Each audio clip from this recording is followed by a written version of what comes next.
네, 안녕하세요. 오늘부터는 형태론에 대해서 같이 공부를 해보도록 하겠습니다. 일단 지난 시간에 배웠던 의문론이랑 차이를 좀 구별을 해보면요. 의문론은 기본적으로는 소리에 대한 연구고요. 따라서 의미에 대해서는 별로 집중을 하지 않았어요. 그런데 형태론부터는요. 소리를 따지지 않고 여기서부터는 이제 의미를 따지게 됩니다. 그 다음에 의미 중에서도 어떤 부분을 집중해서 보냐면 단어의 한정에서 공부를 하게 될 거예요. 그 다음에 오늘 배우게 될 형태소와 단어는 무엇을 배우는 단어냐? 일단 단어라는 거는요. 그 안에 조금 더 작은 구조들이 있어요. 그걸 우리가 형태소라고 하거든요. 즉 이런 형태소라는 것은 과연 정의가 무엇이고 어떤 특징을 가지고 있으며 또 어떤 종류가 있는지 이걸 알아볼 거고요. 또 한편으로는 단어의 정의는 무엇이고 형태소와 단어가 어떻게 다른지를 한번 공부를 해보도록 하겠습니다. 자, 일단은 형태소의 개념을 좀 먼저 공부를 해볼 건데요. 형태소라는 것은 뜻을 가진 가장 작은 말의 단위예요. 여러분 이 정의는 굉장히 중요하기 때문에 반드시 암기를 좀 해두셨으면 좋겠어요. 다시 뜻을 가진 가장 작은 말의 단위다. 자, 그러면 이렇게 이 형태소의 개념이 과연 어떤 식으로 적용이 되는지 사례를 가지고 좀 우리가 분석을 좀 해보도록 하겠습니다. 자, 여기 지금 보면 물이랑 불, 귤이라는 세 개의 단어가 있어요. 자, 그런데 이 물이랑 불이랑 귤이라는 친구들이 사실은 더 작은 덩어리로 쪼개지거든요. 예를 들면은 이런 식으로 미음, 우, 리을, 비읍, 그 다음에 기역 이런 식으로 쪼개지게 되는데 자, 지금 이렇게 쪼개는 친구들은요. 우리가 의문론 시간에 배웠던 자음과 모음에 해당하는 친구들이고 사실 형태소의 정의에는 맞지가 않습니다. 왜냐하면 형태소는 뜻을 갖고 있어야 되거든요. 그런데 물이라는 친구를 이렇게 쪼개놨더니 불과 귤도 마찬가지죠. 더 이상 의미가 존재하지 않는다는 걸 알 수 있죠. 그래서 이 의문들을 각각 3개씩 모아야지만 물, 불, 귤이라는 의미를 가진 최소 단위가 성립이 되거든요. 이런 걸 우리가 형태소라고 하는 거예요. 자, 조금 더 복잡한 사례를 볼게요. 자, 사과라는 친구가 있습니다. 사과라는 거는 글자 수로 따지면 앞에 있는 것보다 한 글자가 많죠. 사랑, 과 두 글자예요. 그런데 이 친구들도 일단 의문으로 쪼개서 시옷, 아, 기역, 와 이렇게 쪼개버리면 의미가 더 이상 생기지가 않죠. 또 한편 사랑, 과를 따로따로 보더라도 의미가 발견할 수가 없어요. 그렇기 때문에 사과란 친구도 그냥 하나로 묶어서 형태소다 이렇게 우리가 취급한다라고 이해하시면 되겠습니다. 자, 그 다음에 자, 이번에는요 손발이라는 말을 볼 거예요. 자, 손발이라는 말은요 쪼갰을 때 손 그리고 발 쪼개지죠. 우리가 손발이라는 말도 어떤 의미를 인식하지만 이거를 쪼갠 글자인 손과 발 이것도 각각 따로 의미를 인식할 수 있잖아요. 그래서 뜻을 가진 가장 작은 말의 단위인 손 충분한 형태소의 기능을 하고 있죠. 발 역시 마찬가지라고 볼 수 있어요. 또 한편으로 자, 햇밤이라는 것도 있습니다. 자, 이 햇밤이라는 친구도 쪼개보면은요 햇이랑 밤 두 개로 쪼개지죠. 자, 이때 밤이라는 친구 우리가 분명하게 의미를 인식할 수 있어요. 그 다음에 햇이라는 친구도요. 이 친구가 붙어있고 안 붙어있고의 차이에서 밤과 햇밤의 의미가 달라지죠. 즉 의미를 구별할 수 있기 때문에 이 친구도 뜻을 가지고 있다라고 판단할 수 있거든요. 그래서 이런 친구들도 우리가 형태소다라고 인식할 수 있습니다. 자, 그 다음에 이번엔 먹다라는 말을 볼 건데 먹다도 우리가 쪼개보면은요 먹이랑 다 두 개로 나눠진다는 걸 알 수 있어요. 근데 여기서부터는 약간 형태소 분석하기가 어려울 거예요. 그러면 이제 어떤 식으로 의미를 가지느냐 이 실제로 먹다라는 말에서 냠냠 쩝쩝 관련된 동작이랑 관련된 거는요 먹에만 의미가 담겨 있어요. 그럼 다라는 것은 무엇이냐 이 친구는요 먹 뒤에 붙어서 그 단어가 끝난다라는 것을 보여주는 그러한 의미를 가지고 있죠. 그래서 구분을 해보면 이 먹이란 친구는 실제 동작이랑 관련됐기 때문에 실질적인 의미를 가진 형태소고요. 그 다음에 다라는 친구는요. 이 친구를 끝내주는 기능이기 때문에 실질적인 의미가 아니라 문법적인 의미를 가진 형태소다 이렇게 설명합니다. 자, 그 다음에 이번에는 먹었다라는 말이 있어요. 자, 먹었다를 쪼개면 우리가 먹었다 이런 식으로 하나, 둘, 셋, 세 개로 쪼갤 수가 있죠. 일단 우리가 먹이랑 다 같은 경우에는 하나씩의 형태소라는 걸 인지를 한 상태예요. 그럼 엇은 과연 형태소냐 형태소가 아니냐? 이 친구도요. 위에 있는 먹다랑 비교를 해보면요. 얘는 그냥 단순한 정보 전달의 의미였지만 이 친구는요. 단순한 정보 전달에 추가해서 뭐가 들어가냐면은 과거라는 의미가 들어가게 되죠. 즉, 이 엇이라는 친구는 과거를 지칭해 주기 때문에 역시나 뜻을 가진 가장 작은 말의 단위, 즉 형태소다라고 우리가 판단할 수 있겠습니다. 자, 그 다음에 자, 한자어를 형태소를 판단하는 게 조금 어려워요. 그래서 한자어에 대해서는요, 사실 지금까지 이 문제들에서 별로 다룬 적은 없습니다. 그런데 우리가 기존에 나왔던 것만 공부하는 건 의미가 없잖아요. 앞으로 나올 것도 좀 준비를 해야 되니까 불필요할 수도 있지만 간단하게 설명을 좀 하고 가도록 할게요. 자, 한자어는요, 개별 글자를 모두 형태소로 인정합니다. 이게 원칙이에요. 그런데 분리했을 때 의미가 불명확한 친구들이 있어요. 이제 그런 것들은 형태소로 따로 인정하지 않아요. 예를 들어 볼게요. 자, 지금 개별 한자가 모두 형태소인 사례를 보도록 하겠습니다. 자, 일단 비행기란 말을 보면은요, 여기 비는 난다는 뜻이고요. 이 행이라는 거는 뭐 행동한다, 움직인다는 뜻이고요. 기는 기계할 때 쓴 말이죠. 얘는요, 나는 동작을 하는 기계다 이런 뜻이죠. 이럴 때는 각각의 한자어들이 다 의미를 갖고 있기 때문에 형태소로 취급을 하는 거예요. 그 다음 사례인 자동차도 마찬가지입니다. 스스로 자자고 움직일 동자, 그 다음에 차 할 때 차자죠. 이 친구도 스스로 움직이는 차이기 때문에 각각의 의미가 살아있는 개별 형태소라고 판단할 수 있어요. 자, 그런데 이제 다른 말을 봅시다. 자, 여기 나와 있는 낭만이라는 말이죠. 이 낭만은요, 이 개별 한자의 뜻이랑 그 다음에 낭만 자체가 의미하는 거랑 연관성이 없어요.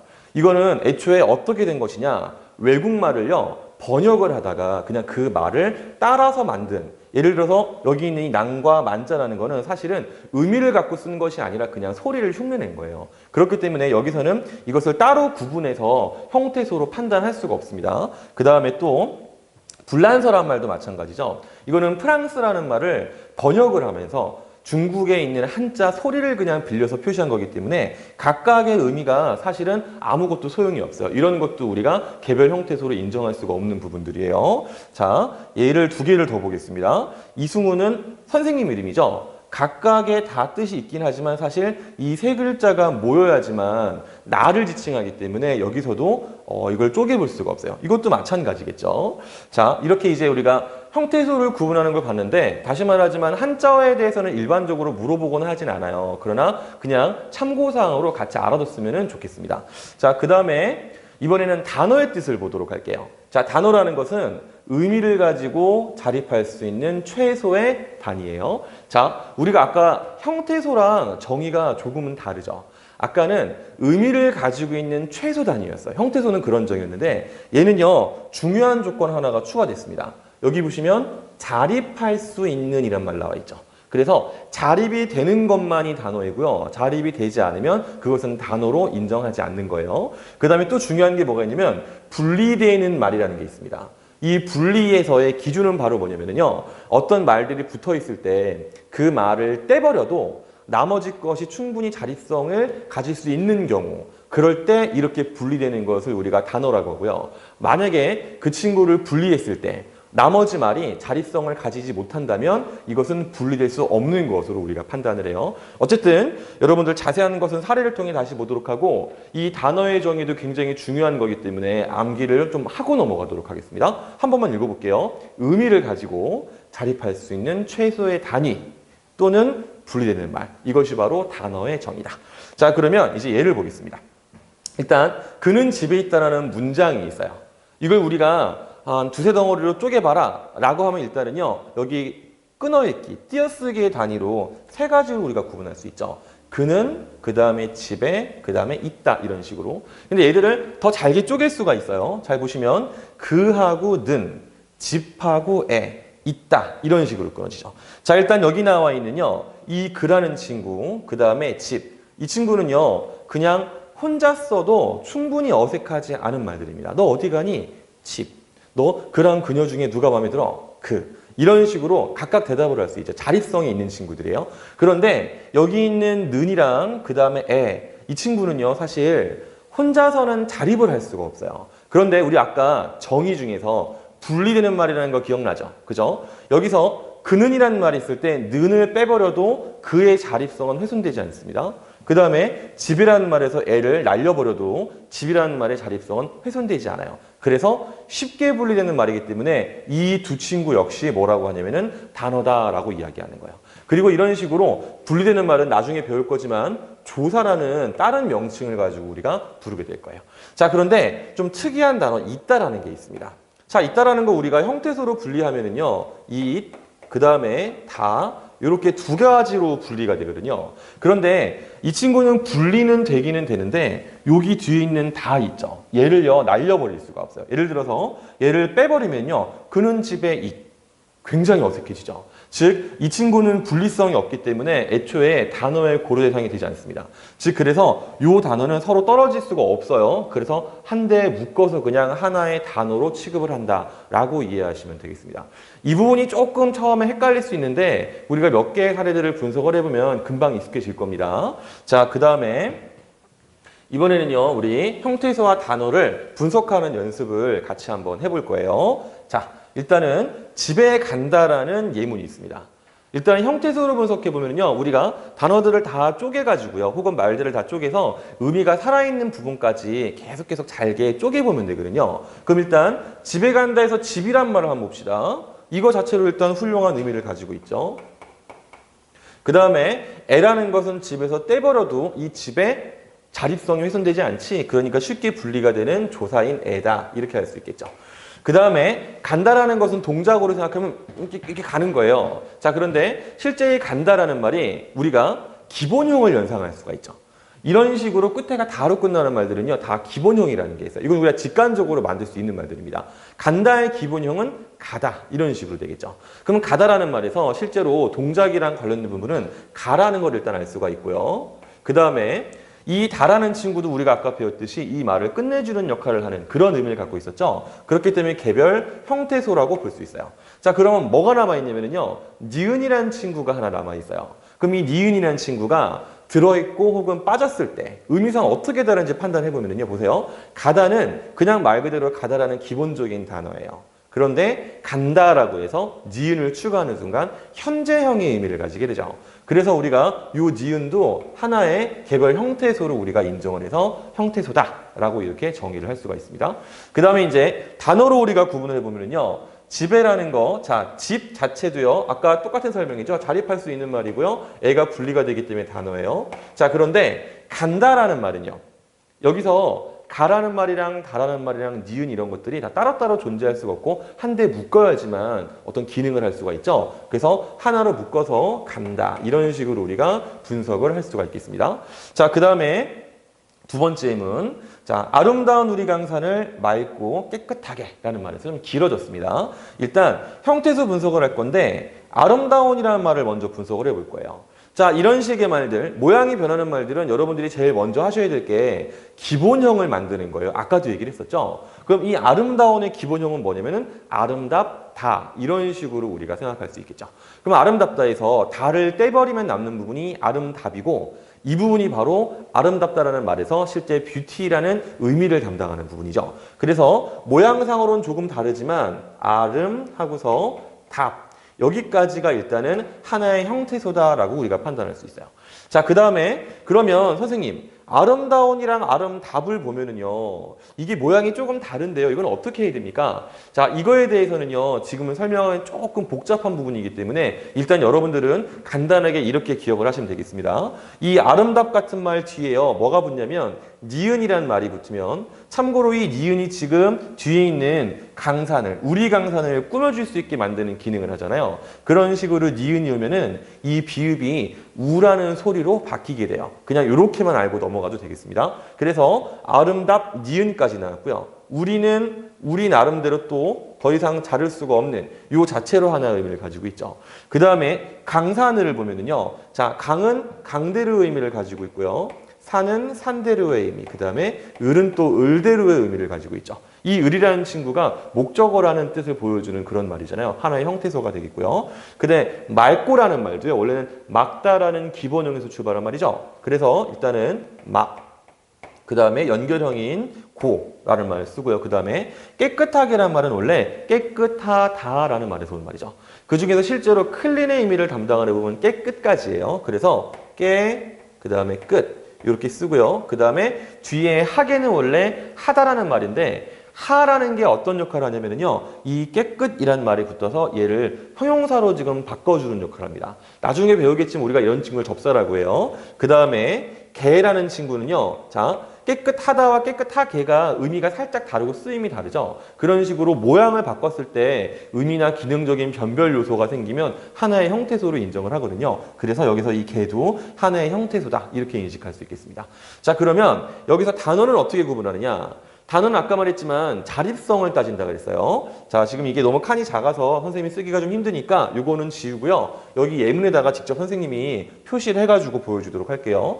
자, 아름답다라는 말이 아름다운으로 보냈는데 아름답 이렇게는 쓸 수가 없죠.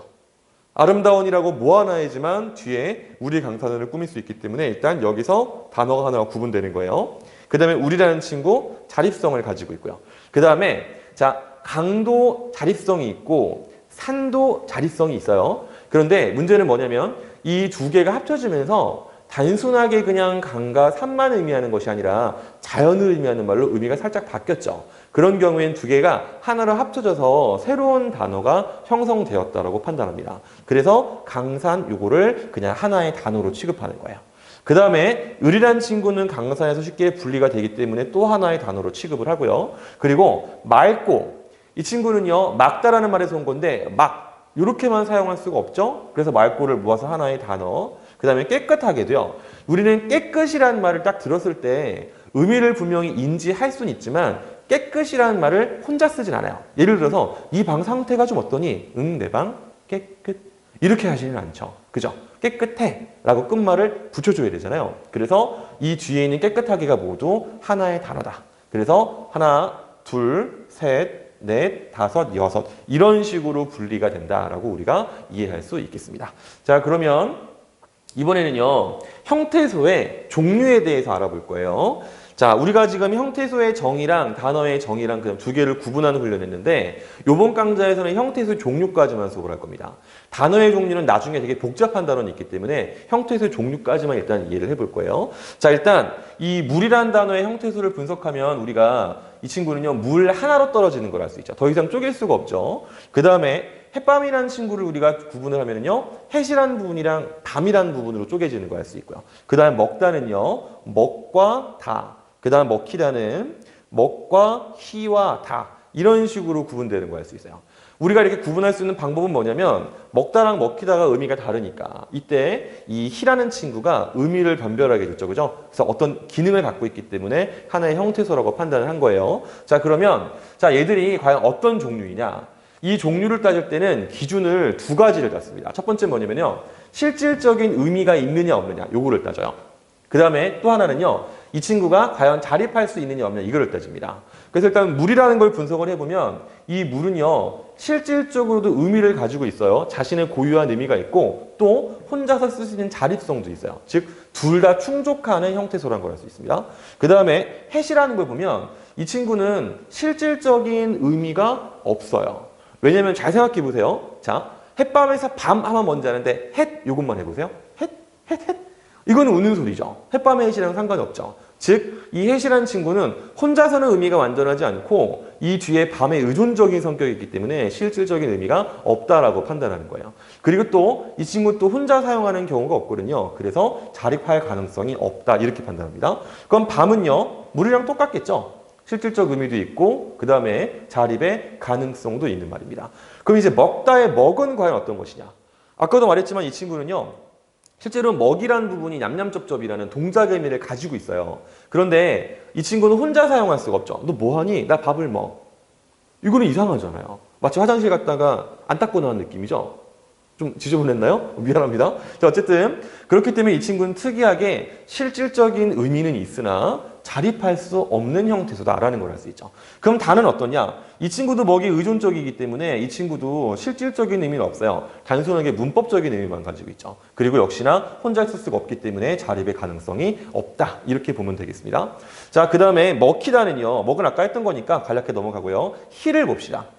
이 희라는 친구는요. 먹다랑 비교했을 때 먹다는 자기가 먹는 먹히는 거는요. 당하는 거죠. 그런 식으로 당한다라는 피동의 의미를 갖게 되는데 아직 여러분들이 피동이 뭔지를 모르겠지만 일단은 문법적으로 그렇게 구분된다는 정도만 기억을 해주세요. 즉 이 친구도 고유의 어떤 동작을 담당하는 것이 아니라 어떤 고유의 사물도 아니고요. 고유의 생각도 아니라 단순하게 문법적 기능이기 때문에 실질적인 의미가 없다라고 우리가 기억을 하시면 됩니다. 당연히 그리고 혼자 사용할 수가 없죠. 다는 아까 했으니까 우리가 넘어가도록 하죠. 자, 그러면 이런 식으로 실질적 의미가 있고 없고를 봤고요. 그 다음에 자립의 가능성이 있고 없고를 봤는데 이거에 따라서 형태소를 부르는 명칭이 달라집니다. 자, 보세요. 우리가 이런 식으로요. 물처럼 실질적 의미를 갖는 형태소를 실질 형태소라 그래요. 그 다음에 해처럼요. 실질적 의미가 없는 것을 형식 형태소라 그럽니다. 그러면 이 밑에 있는 OX들은 전부 다 이런 말로 바꿀 수 있겠죠. 동그라미는 실질 형태소, X는 형식 형태소. 자, 그 다음에 자립의 가능성이 있는 말은 뭐라고 하냐면요. 자립 형태소라 그러고요. 그 다음에 자립의 가능성이 없으면 우리가 의존 형태소다. 이런 식으로 얘기를 해요. 그래서 이 밑에도 골라보면 전부 다 이런 식으로 표기가 가능하겠죠. 자, 여기서 주의해야 할 게 바로 뭐냐면요. 모든 형태소들은요. 보세요. 항상 두 개의 자격을 동시에 가져요. 보세요. 물을 우리가 형태소의 종류가 뭐냐라고 하면요. 그냥 실질 형태소라고 끝내면 안 된다는 얘기예요. 실질이면서 자립입니다. 이렇게 얘기를 해야 되고요. 그 다음에 해도 마찬가지예요. 이 친구 형태소가 뭐냐? 이러면 형식이면서 의존 형태소입니다. 라고 여러분들이 대답을 하셔야 됩니다. 사실 이거는 문법 연구에서 굉장히 자주 사용되는 방식이에요. 뭐냐면 기준이 여러 가지가 있기 때문에 각각의 기준에 따라서 각각 다 다른 자격들을 갖게 된다는 그런 이야기가 되겠습니다. 이 부분이 여러분들 생각보다 상당히 헷갈리거든요. 그래서 절대로 까먹으시면 안 돼요. 그래서 내가 이거랑 관련된 설명은 앞으로도 여러 차례 더 하게 될 겁니다. 어쨌든 다시 한번 강조. 모든 형태소는 항상 두 개의 자격을 동시에 가진다. 자, 그러면 이번엔 뭘 볼 거냐? 자, 아까 우리가 배웠던 거를 다시 정리를 한번 해본 거예요. 이거는 보세요. 기준이라 그랬어요. 의미의 실질성이 있느냐 없느냐. 그 다음에 자립을 할 수 있느냐 없느냐. 요거에 따라서 의미가 있으면 실질 형태소, 자기만의 고유한 의미가 없으면 형식 형태소. 그 다음에 자립할 수 있으면 자립 형태소, 그렇지 않으면 의존 형태소. 자, 이때 보세요. 이거는 정의입니다. 계속 했던 얘기니까 이건 길게 설명 안 하겠습니다. 그 다음에 얘도 마찬가지예요. 그런데 형식 형태소는요. 조금 복잡한 데가 있어요. 정의가 지금 두 개로 쪼개어져 있죠. 첫 번째는 뭐냐면 다른 형태소에 붙어서 의미를 보조하고 새로운 말을 만들어내는 형태소라는 것이 하나 있고요. 그 다음에 단순하게 문법적인 기능만 수행하는 형태소가 있어요. 자, 그 다음에 자립 형태소, 의존 형태소는 간단히 넘어가겠습니다. 일단 요걸 갖고 우리가 앞에 배웠던 걸 다시 한번 분석을 해볼 겁니다. 즉 얘네들이 여기에 어딜 들어간지 확인을 해보는 거예요. 자, 일단 물이라는 친구는요. 당연히 어디에 들어가겠어요? 실질적 의미를 가진 말이겠죠. 그 다음에 하늘이라는 것도 마찬가지고 이 뒤에는 일단 선생님이 여기 대입하기 전에 일단 여러분들 막 다 쓰기 좀 힘들 테니까 쪼개놨어요. 그러면 이제 직접 대입을 해보면 자 봅시다. 일단 물이랑 하늘, 밤, 먹, 맛이, 달리 이런 친구들은요. 요 위에 있는 말 비교해 봤을 때 다 자기 의미를 가진 말들이에요. 뭐 물, 하늘, 밤은 넘어가고요. 자, 먹 같은 경우에 아까 우리가 배웠던 거죠. 마시도 마시다라는 말에서 실제로 꼴깍꼴깍하는 의미를 얘가 갖고 있는 거고 달리도 달리다라는 말에서 실제로 와 이런 동작의 의미는 이 친구가 가지고 있는 거죠. 자, 그런데 이번에는요. 여기에 들어가는 말을 봅시다. 여기는 지금 뭐라고 했냐면요. 의미를 보조하고 나서 새로운 말을 만든다고 했죠. 이게 무슨 말이냐? 자, 밤 앞에다가 햇을 붙이면 햇밤이 되잖아요. 그럼 햇밤은 그냥 밤이랑은 다른 단어예요. 즉 햇이 붙어서 단어가 새롭게 만들어졌다라는 사실을 알 수가 있겠죠. 그 다음에 또 이라는 친구 보면은요. 보세요. 먹 다음에 이를 붙였더니 먹다라는 건 원래 동작인데 먹이라고 하면요. 먹는 대상이라고 해서 의미가 달라졌죠. 그런 식으로 새로운 단어가 되었기 때문에 이 친구도 새로운 단어를 만들어내는 형태소다. 이렇게 이해를 할 수 있어요. 자, 그 다음에 여기 지금 단순하게 문법적인 기능하는 친구 이거 말이 꼬이네요. 같은 경우에 예를 들면요. 마셨다를 분석하면 마시, 다 이렇게 되죠. 거기서 마시다랑 마셨다는 서로 다른 단어가 아니에요. 같은 단어인데 마셨다는 다만 과거라는 의미가 추가됐을 뿐이죠. 그 다음에 여기 니은도 마찬가지입니다. 달리다랑 달린다는 다른 단어가 아니에요. 그냥 니은이 들어감으로 해서 현재형의 의미만 갖게 된 것이죠. 이런 식으로 이 형식 형태소는요, 새로운 단어를 만드는 것과 그 다음에 단순하게 문법 기능만 수행하는 두 가지 종류가 있습니다. 그 다음에 자립 형태소랑 의존 형태소는 간단하게 우리가 모양을 일단 볼 건데, 요거는 뭐 됐고요. 의존 형태소에 대해 설명해 봅시다. 여기 잘 보면은요, 지금 선생님이 표시를 했어요. 여기 줄 이렇게 쳐져 있는 거 보일 겁니다. 우리가 문법에서 형태소 분석을 할 때 이런 식으로 줄이 달려 있으면요, 얘들은요 혼자서 사용할 수 없는 의존 형태소다라는 의미를 가진 것이라고 요 모양을 조금 기억을 해 두셨으면 좋겠습니다. 자, 그런데 이 실질 형태소랑 형식 형태소는요, 얘들은요 각각 다른 명칭을 붙여서 부를 때가 있기 때문에 그것도 함께 좀 알아보고 이 단어를 이제 끝내도록 할 거예요. 자, 일단 이 실질 형태소는요, 단어에서 중요한 부분을 담당하는 거기 때문에 우리가 어휘 형태소라고 그러고요. 그 다음에 그 말의 뿌리에 해당하기 때문에 어근 이런 식으로 명칭을 붙여요. 그 다음에 형식 형태소 중에서도요, 위에 있는 말, 새로운 말을 만든다고 했죠. 이 말은 단어를 새로 만든다는 뜻이니까 어휘의 어떤 형성이랑 관련이 되어 있죠. 그래서 우리가 이런 식으로 또 어휘 형태소라고 하고, 그 다음에 다른 명칭으로는 접사라고 부릅니다. 참고로 요 어휘 형태 중에 접사, 어근 이거의 구분은요, 다음 강의에 넘어가면 자세히 할 테니까 일단은 이 명칭을 잘 기억을 해주세요. 그 다음에 그냥 문법적인 기능만 수행하는 친구들은 그냥 우리가 문법 형태소라고 그러고, 이거는 조사 혹은 어미 이런 식으로 명칭을 붙이게 됩니다. 자, 여기서 어근, 접사, 조사, 어미에 대해서는 여러분들이 요 강의만 들어서는 이해할 수가 없어요. 선생님이 문법 0강 맨 첫 번째 강의에서 설명했을 때 뭐라고 했었냐면, 이 문법이라는 것이 뒤의 내용을 알아야 앞의 것을 이해할 수 있는 게 있다고 했잖아요. 자, 요게 사실은 그런 부분이에요. 그래서 여러분들이 지금 이게 이해가 안 된다고 이게 뭐야 하고서 그냥 포기하시면 안 됩니다. 강의를 계속 순서대로 차곡차곡 듣다 보면은요, 어느 순간 그게 그 말이었구나. 그 다음에 두 번째부터는요, 맞아, 그게 그거지라고 자연스럽게 이해할 수 있을 거예요. 자, 그러면 이제요, 맨 마지막 부분이에요. 자, 한자를 어떻게 그럼 이제 형태소로 분류하느냐. 사실 이 부분 선생님이 강의에 집어넣을까 말까 되게 고민을 많이 했었어요. 왜냐면 시험에 안 나오거든요. 그런데 앞으로의 시험이 어떻게 될지 모르기 때문에 정말 그냥 참고사항이다 라는 생각으로 만들었습니다. 읽어볼게요. 자, 개별 한자가 모두 형태소로 인정되는 경우가 있었어요. 아까 봤던 자동차, 비행기 그런 것들은 전부 다 개별 한자 형태소였잖아요. 자, 이때 실질적인 의미가 있고요. 대응되는 고유어가 있으면 실질 형태소면서 의존 형태소다 이렇게 부릅니다. 자, 예를 들면 이런 거예요. 자, 동화라는 말, 그 다음에 천지라는 말. 여기 지금 동자는 아이 동자고 화는 이야기한다는 뜻이죠. 천지는요, 얘는 하늘이고 지는 땅이에요. 자, 얘들은 각각 다 자기 고유의 의미가 있고요. 한편으로는 전부 다 우리 고유한 말과 대응되어 있어요. 그런데 이 동과 화를 따로 떼어놓고 쓰는 일이 사실은 없습니다. 천지도 우리가 그냥 하늘이라고 그러고 땅이라고 하지, 저기 천을 좀 봐, 저기 지를 좀 봐 이렇게 하지 않죠. 그래서 얘들은 실질 형태소이지만 자립성 유무에 따라서는 의존 형태소다 이렇게 우리가 설명을 해요. 근데 한편 실질적인 의미가 있고요, 대응되는 고유어가 없는 경우가 있어요. 이럴 때는 자립 형태로서 기능을 합니다. 예를 들면 이런 거예요. 창문이요. 창은 그냥 창이지 고유어가 없어요. 문도 마찬가지고요. 책도 마찬가지고 상도 마찬가지예요. 이것은 그냥 한자어로만 사용하지 사용할 수 있는 고유어가 없거든요. 이런 경우에는요, 이 개별 글자를 따로 자립적으로 우리가 사용할 수가 있어요. 그래서 우리가 이 친구들 실질이면서 자립 형태소다라고 설명합니다. 자, 그 다음에 마지막이에요. 실질적 의미가 없는 경우에, 이런 경우에는요, 우리가 형태소를 따지면 형식 형태소에 해당하죠. 모든 형식 형태소는 다 자립성이 없기 때문에 이런 경우는 형식이면서 의존이다라고 생각하시면 돼요. 그래서 예를 보면은요, 좀 많이 넣어놨습니다. 예를 들어서 불자요. 참고로 이 불자라는 것은 뒤에 디귿이나 지읒이 오면은 그러면 부로 발음이 됩니다. 그래서 부도덕, 부자요, 불확실, 불명하. 여기서의 부는 전부 다 얘는 사실 접두사의 역할이에요. 나중에 배울 거예요. 자, 어쨌든 이런 접사의 역할이기 때문에 형식이면서 의존 형태소. 뭐 신무기, 신세계.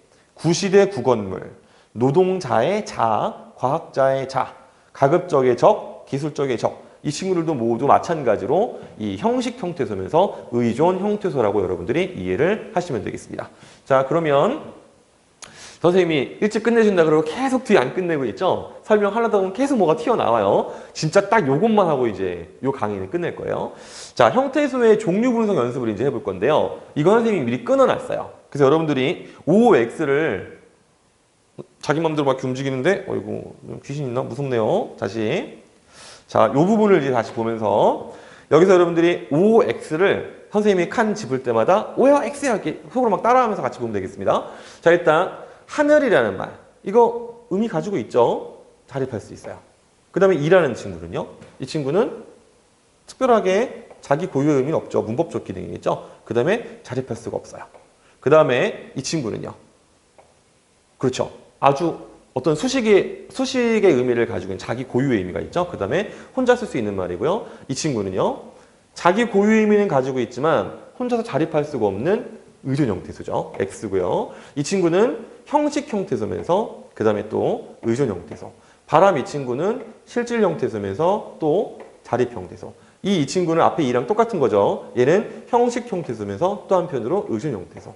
정말 이 친구도요. 자, 고유의 의미가 있는 실질이면서 또 자립할 수 있는 자립 형태소. 그 다음에 시원 이 친구는요. 자기 고유의 의미는 있어요. 그런데 혼자 쓸 수가 없습니다. 예를 들어서 야, 그물 시원하냐? 그러면 시원. 이렇게 말하지 않죠. 시원해 라고 뒤에 붙여줘야 되죠. 우리가 이런 식으로 시원이라든지 깨끗 이런 말들을요. 비독립 어근이다 라는 말로 따로 우리가 분류해서 쓸 때가 있습니다. 물론 여러분들이 이 명칭을 아셔야 되는 건 아닙니다. 그냥 선생님이 얘기한 거예요.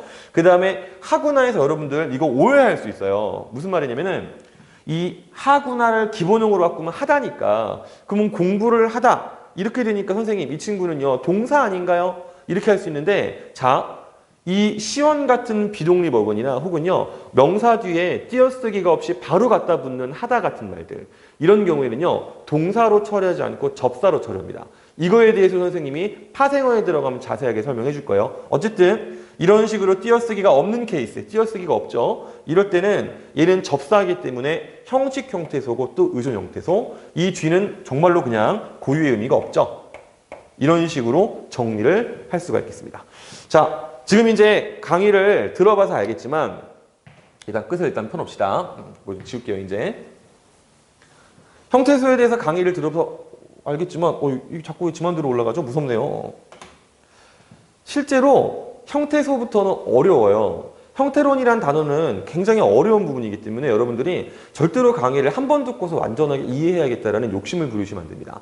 모르는 게 나오면 일단 모르는 게 있는 대로 그리고 끝까지 강의를 듣고 다시 한번 강의를 들어야지만 이 형태론을 정확하게 이해할 수 있다는 걸 다시 한번 강조하면서 다음 강의에서 만나보도록 하겠습니다. 안녕.